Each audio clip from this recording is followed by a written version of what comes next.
Hey, champions. Today I specifically want to talk to you shepherds, you pastors who are champions, who are sitting at a table. And many of you who aren't sitting at a table have to deal with a lot of this too.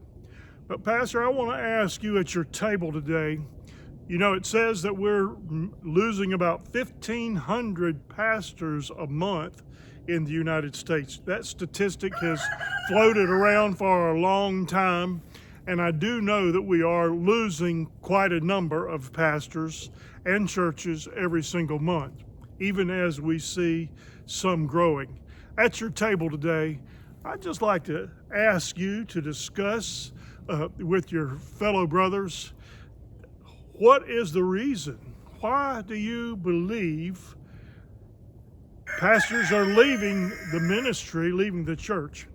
What are the greatest challenges that you see and you deal with as a pastor? And at your table today, let's talk about it. Let's talk about those issues that we have that most people have no idea that we have to deal with them on a personal level, not just as a pastoral level. You know, when that person comes in and says something as they're leaving, boy, you should have heard so-and-so preaching. Boy, that was a real message. What does that do to us when we hear something like that? Or our spouse comes up and says, no, I heard so-and-so talking about this. You know, those are the kind of things that really are heartbreaking. And then our children and grandchildren hearing the gossip as well. But there's so many things, financial, different temptations that happen. You know, what is it in your world that are your challenges that you can share at your table?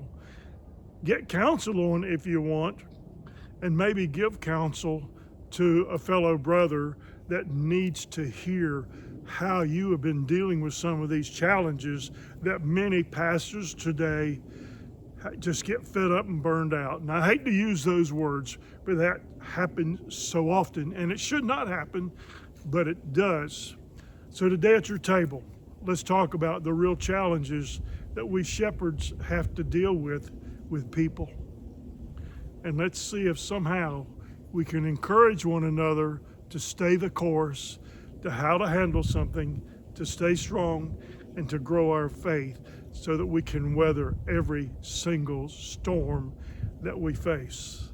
God bless you. Linda and I are praying for you. We love you, and thank you for your prayers and your support.